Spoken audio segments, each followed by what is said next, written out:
The Hoplite bow is arguably the best and most popular bow out in the game right now. Not only does it have a lot of damage output, but it also has a gem slot to split damage into any element of your choice. But it also has Disdained Infliction, which allows for stronger and better damage over time effects. It also has Keenly Jagged, which is incredibly strong, and the ability to have a whatever BIS third perk of your choice. If I were to rate this bow, it would probably be an 8 out of 10 stock. Once you give it its own personality, it can easily become an 11 out of 10 bow. Another bow just like this is the Syncretic bow. An OG bow back in season 3 to 4 was just as popular, but for different reasons. These bows are different.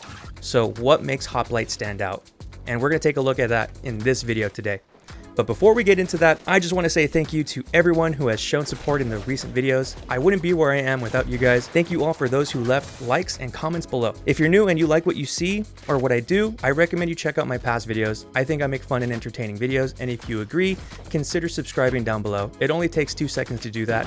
Not only does this help grow the channel, but it helps YouTube push videos out to new viewers or those who are interested in trying New World Aeturnum for the first time. So thank you all again. So again, thank you guys so much for the support. Let's get right into the video.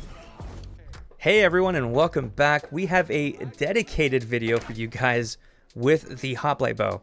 If you haven't seen the last video where I pin Aconite versus Boltcaster, that video also has a bonus bow that I used, and it was the Hoplite. So spoiler alert, I will not show you what the damage was on that. I'll show you here, but there are a few errors and mistakes that I made when it comes to the Hoplite bow that I want to reiterate here. Now, someone in the comments had mentioned, why am I not using the Hoplite bow with Finisher or any other artifact that will grant us a base weapon damage increase? And that was a very, very good point. So thank you again for that comment. This is what this video is all about, and it's dedicated to that. So today we are going to be using the Finisher artifact for that testing here, and of course throughout the rest of the video. And since we're on this menu, let's go through our equipment. Now we are using light load, and I'm just going to go ahead and go through our gear. This is all crafted with sighted rune glasses. So there's no elemental split damage in this build. It's just complete thrust. We're using Hoplite bow with mortal fortification. I don't like that. I am considering changing that. It just hasn't been upgraded yet. This is our Finisher with Keenly Empowered, and Champion's Amulet with Champion's Ring and Endless Thirst. Now, a lot of people are probably going to ask me that why am I not using Red Hot Slag? Well, keep in mind, I do have it, but it has nature damage on there, which we're not utilizing. It's just all thrust. So I was considering changing this entire build to a split nature. It would have dedicated me a lot of time and gold to craft a whole new gear setup that's better than the ones that I currently have down here, which is just in complete shambles. But keep in mind that bloodletting, it would help, but I'm not using that. And before I forget, let's go into our attributes. In this setup, we are using 50 strength, 419 dexterity, 150 constitution. Now this is only preference. You guys could utilize your specs the way you want to, in the best way you know how. But for me, since I'm all sighted and just using complete thrust, it scales best with dexterity. Now let me know if you guys would like me to do a video where we test dexterity and intelligence together with a weapon that has split elemental damage. Now we can put that to the test to see which ones provide the most, whether it's together, one over the other, and of course I'll be happy to share that with you. Maybe I might learn something, maybe you guys might learn something as well, but yeah, let me know in the comments. Going into our weapon mastery, this is our rapier setup. This is an odd setup for me, and it was very difficult for me to get used to, but it was a fun challenge. And here is our bow setup that we're using. Slightly different than what we are used to, but we were using the evade shot. This was a huge challenge. I'm not used to using this ability anymore. It's been months since I've used it, but it was fun this time around. All right, so I think that's everything. Now, with the Finisher rapier, we're getting 15% extra damage to bleeding targets. Now, with our bow, that's not that hard to do, since if we just hit someone in the head, it's going to be a critical, which is going to proc our Keenly Jagged. And for the combo section, I am going to show you the most damage that you can provide in this build, and we're going to break it down piece by piece for you. So we are going to start by chugging Endless Thirst, giving us that 10% empowerment. We're then going to bleed proc with Flurry, which is going to give us that 15% extra damage to a bleeding target. And then we're going to activate Empowering Explosive Arrow, giving us 22% empowerment. And within that 5 seconds of empowerment, we are going to poison shot the floor, not hitting the target because the empowerment will go away. We're then going to roll 10 meters away and charge heavy attack to the dummy's head, which is going to give us the speedy perk, giving us 10% more base weapon damage. All right, so let's go ahead and put it to the test.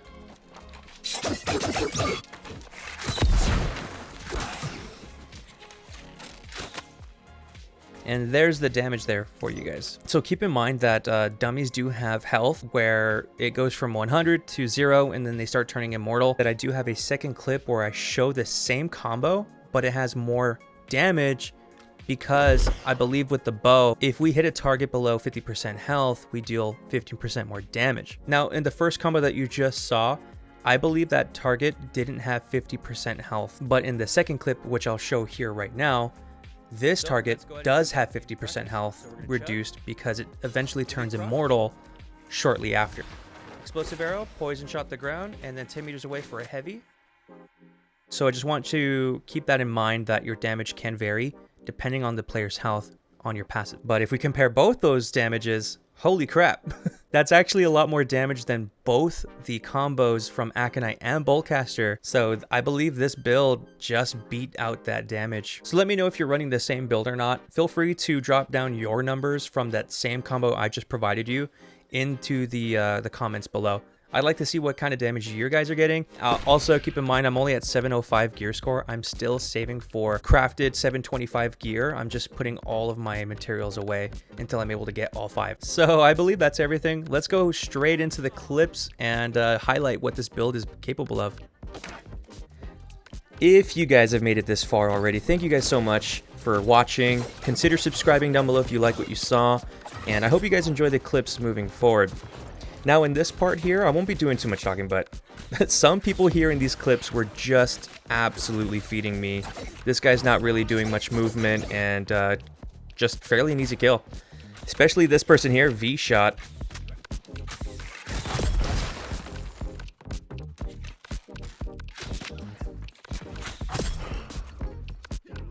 So in these clips, I am trying to be more of a backcapper and try to do more 1v1s for you guys. It was fun in this match, but I'm going to tell you right now, it is fairly difficult to try this as my stats on the scoreboard aren't the best when I do this.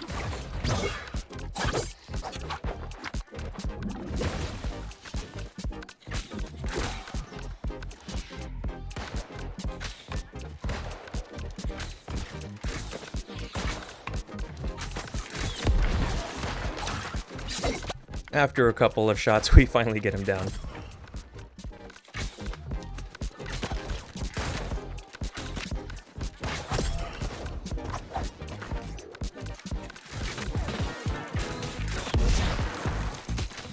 A nice little jump shot there, and dealing with some fire stabs and some muskets.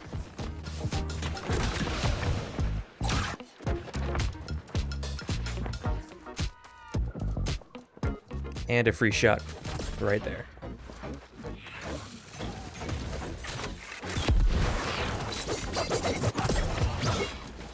Here we start to get a little overrun. I'm not sure what to do here. I'm just trying to do as much damage as I can before they enter.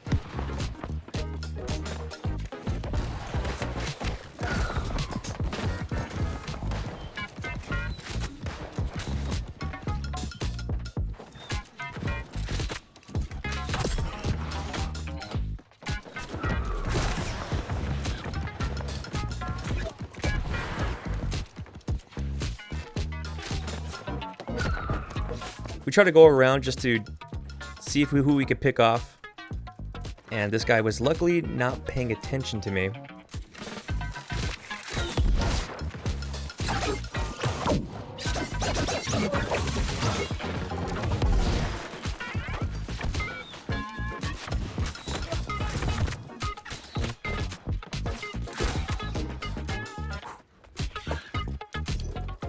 We weren't able to finish him off, but we go around and lose sight, and we pick him off.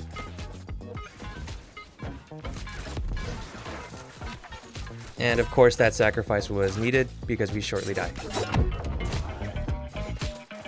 This was a long and tedious fight. Trust me, it goes on for like 2-3 minutes before this clip starts.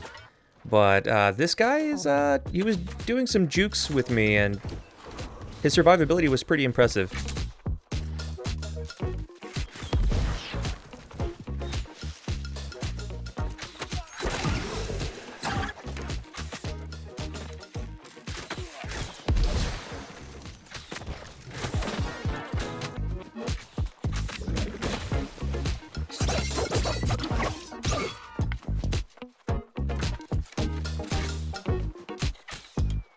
And this is where Ring Around the Rosie begins, and I was starting to lose my patience. And not only that, the dog joins the party.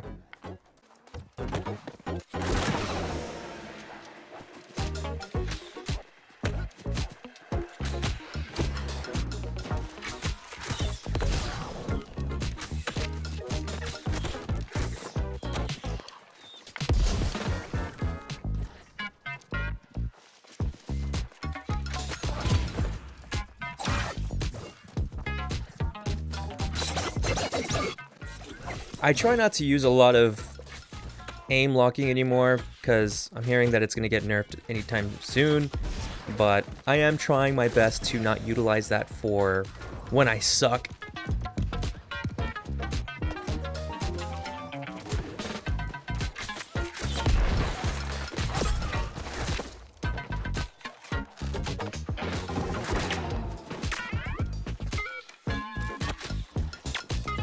And V-Shot giving me free kills. And we run into Clever Fox again, and they mention good fight, and they leave me alone.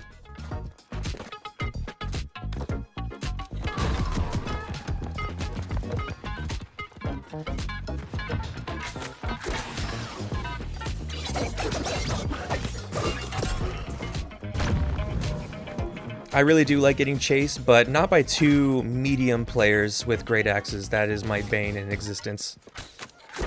But luckily this guy wasn't really doing much.